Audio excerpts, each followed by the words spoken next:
আসসালামু আলাইকুম ওয়া রাহমাতুল্লাহি ওয়া বারাকাতুহু।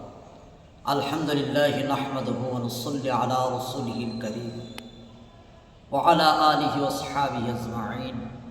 আল্লাহ সুবহানাহু ওয়া তাআলা আমাদেরকে বড় ভালোবেসেছেন, ইহসান করেছেন।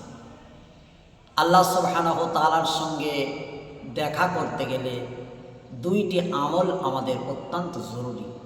আল্লাহ সুবহানাহু ওয়া তাআলা বলেছেন পবিত্র কালামের মধ্যে, সর্বপ্রথম আল্লাহ পাক বলেন, ফামান কানা ইয়ারজু লিকা রাব্বিহি ফালইয়ামাল আমালান সালিহা।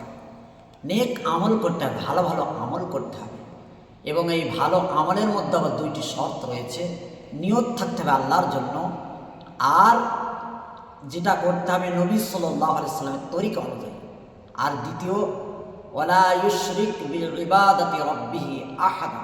আর আল্লাহ সুবহানাহু ওয়া তাআলার ইবাদতের সঙ্গে কাউকে শরীক করা যাবে না।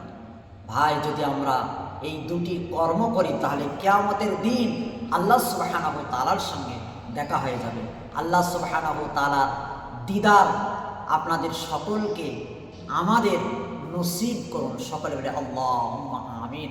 আসসালামু আলাইকুম ওয়া রাহমাতুল্লাহি ওয়া বারাকাতুহু।